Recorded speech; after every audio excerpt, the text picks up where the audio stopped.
Chapter 90 भगवान स्थूलभद्र। कार्तिक उपवन आज स्वर्ग के समान शोभित हो रहा था। आसपास के जनपदों से सैकड़ों लोग आए थे और काम विजेता महान साधक आर्य स्थूलभद्र को वंदना कर अपने अपने भाग्य की सराहना कर रहे थे। लगभग 30 साधुओं के साथ महामुनि स्थूलभद्र ग्रामानुग्राम विचरण करते हुए कल मध्याह्न में यहाँ आए थे और 3 दिन रुकने वाले थे। आसपास के प्रदेशों में स्थित अन्यान्य निर्ग्रंथ श्रमण भी दर्शनार्थ आ रहे थे। जिन मुनिवरों ने चित्रलेखा को गंगा में गिरने से रोका था, वे मुनिवर भी स्थूलभद्र के दर्शनार्थ आ रहे थे। दोनों मुनिवर, दोनों नागरिक तथा चित्रलेखा जब कार्तिक उपवन के निकट पहुंचे तब मध्याह्न काल होने ही वाला था। कार्तिक उपवन में सैकड़ों श्रावक एकत्रित थे। दोनों मुनि साधु समुदाय में चले गए और दोनों नागरिक चित्रलेखा को साथ लेकर उपवन के एक गृह में गए। यह गृह उपवन के स्वामी कार्तिक चंद्र का था। वे अतिथियों के सत्कार की व्यवस्था कर रहे थे। दोनों नागरिकों को आते देख सेठ कार्तिक सन्मुख आए और बोले, पधारो पधारो। दोनों नागरिकों ने सेठ को नमस्कार कर कहा, हमारे साथ यह बहन आई है। इनको मार्ग में अनेक विपदाओं से गुजरना पड़ा है। इनके वस्त्र आदि।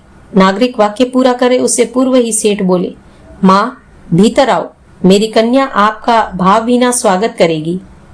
नंदा, अरे ओ नंदा। कार्तिक सेठ की आवाज सुनकर गृह से एक 20 वर्ष की सुंदर, शांत और सौम्य युवती बाहर आई और बोली, क्या पिताजी, इस बहन को तू संभालना। इनके लिए स्नान, भोजन, वस्त्र, अलंकार आदि की व्यवस्था तुझे ही करनी है। कार्तिक सेठ ने अपनी कन्या नंदा से कहा। चित्रलेखा ने कार्तिक सेठ की ओर देखकर कहा, पहले मुनि दर्शन।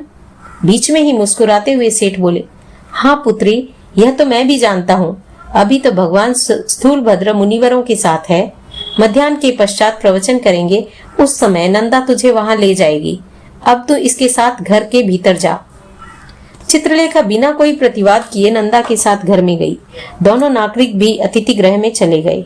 मध्याह्न के पश्चात उपवन के एक मंडप में सैकड़ों नर नारी एकत्रित हो रहे थे। चित्रलेखा भी नंदा के साथ वहां आई। नंदा ने पिताजी की आज्ञा के अनुसार चित्रलेखा को अपनी बहन मानकर स्नान, भोजन आदि की व्यवस्था कर दी थी। और जब उसे यह ज्ञात हुआ कि अतिथि बहन के पैर अत्यंत घायल हो गए हैं, कांटों से असह्य पीड़ा है, तब उसने अपनी 2 कर्मकरों को भेजकर वहां वैद्य को बुला भेजा। वैद्य ने आकर चित्रलेखा के पैरों से शल्य निकाले और सदैव फलदायक औषध भी लगा दी। नंदा ने चित्रलेखा को उत्तम वस्त्र दिए, परंतु चित्रलेखा ने केवल 3 सादे वस्त्र उनमें से लिए, क्योंकि उसके पहने हुए साड़ी झाड़ियों में अटक कर तथा कांटों से चीर चीर हो गए थे। और जब नंदा ने उत्तम अलंकारों से चित्रलेखा को अलंकृत करना चाहा, तब चित्रलेखा हाथ जोड़कर आभार मानती हुई बोली, भगिनी, मैंने अलंकारों का सर्वथा त्याग कर दिया है। अभी तक नंदा ने उसका नाम तक नहीं पूछा था, परंतु जब वे भोजन करने बैठी तब नंदा ने पूछा, मैं आपको किस नाम से संबोधित करूं? ओह, मैंने अपना परिचय तो दिया ही नहीं। मेरा नाम है चित्रलेखा। बहुत सुंदर नाम। चंपापुरी में पिताश्री ने मुझे कहा था कि पाटलिपुत्र की एक तरुण नर्तकी ने सर्वस्व का त्याग किया है, उसका नाम भी चित्रलेखा है। चित्रलेखा ने हंसते हुए कहा, मैं ही वह चित्रलेखा हूँ। इससे नंदा का मन बहुत प्रसन्न हुआ।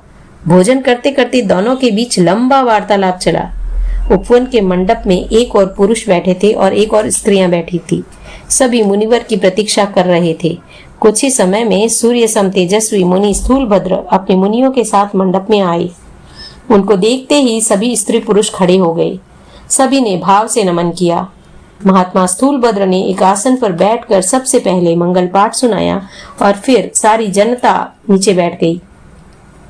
चित्रलेखा ने देखा महात्मा स्थूलभद्र के आनंद पर कोई अपूर्व तेज क्रीड़ा कर रहा था। उसने सुना था कि महात्मा स्थूलभद्र महाज्ञानी है। उसे यह सच लगा। उसके नयन ज्ञान, त्याग और तेज से भरपूर हो रहे थे। चित्रलेखा को अतीत की स्मृति हो आई। ये महापुरुष मगधेश्वर धनानंद के महामंत्री आर्य शगडाल के ज्येष्ठ पुत्र थे और अपनी बड़ी बहन रूपकोशा के स्वामी थे। ये महापुरुष महान वीणा वादक थे और इसी महापुरुष ने संसारावस्था में देवी रूपकोशा के साथ रहकर चित्रशाला का अभिनव निर्माण किया था। अतीत की स्मृति होते ही वह स्वयं को भूल और उसी समय मुनि स्थूलभद्र ने धीर गंभीर वाणी में प्रवचन प्रारंभ किया और मुक्ति के मार्ग का निरूपण करने लगे। अतीत के दृश्य अदृश्य हो गए और चित्रलेखा प्रवचन सुनने में तन्मय हो गई। भगवान स्थूलभद्र ने आत्मा के स्वरूप को सहज सरल भाषा में समझाया और कर्म के स्वरूप की व्याख्या की। चित्रलेखा ने मन ही मन सोचा, आत्मदर्शन की विशद व्याख्या जैसी मुनिवर ने की है वैसा विवरण तो आज तक मैंने पहले कभी सुना नहीं था। वह तद्दचित होकर सुनने लगी। भगवान स्थूलभद्र ने संसार के अनंत दुखों और संसार में मान्य अनित्य सुखों की विवेचना कर त्याग मार्ग की महत्ता समझाई और जब उन्होंने मोक्ष मार्ग के प्रवासी व्यक्ति को करणीय मानसिक शुद्ध का विवेचन प्रारंभ किया तब सभी श्रोता मंत्रमुग्ध हो गए। उन्होंने गंभीर स्वरों में कहा, हे भव्य आत्माओं, जन्म और मरण पर विजय प्राप्त करना यही आत्मा का अंतिम लक्ष्य है। मुक्ति की उपलब्धि के लिए चंचल मन की विशुद्धि अपेक्षित है। भगवान महावीर ने स्पष्ट कहा है कि मन की शुद्धि के बिना धर्म टिक नहीं सकता। चंचल मन को वश किए बिना सिद्धि प्राप्त नहीं होती। इसलिए प्रत्येक मुमुक्ष व्यक्ति को मन की शुद्धि के लिए पूरा प्रयास करना चाहिए। मन की शुद्धि के बिना साधना सफल नहीं होती। मन को वश में करना सहज कार्य नहीं है। चंचल वायु को वश में करना और चंचल मन को वश में करना दोनों समान है। मन को वश में करने का मार्ग भगवान महावीर ने निर्दिष्ट किया है। वह है 12 अनुप्रेक्षाओं का मार्ग और वह है 12 भावनाओं का मार्ग। अनित्य, अशरण, एकत्व आदि भावनाओं के मार्ग पर चरण न्यास करने से प्रत्येक प्राणी मुक्ति को पा सकता है। प्रवचन चलता रहा। मुनि स्थूलभद्र ने भावनाओं का विशद विवेचन किया। श्रोता भाव विभोर हो उठे। महात्मा स्थूलभद्र का प्रवचन संपन्न हुआ। परिषद ने भावभीनी वंदना की और अपने अपने गंतव्य की ओर सभी नर नारी प्रस्थित हो गए।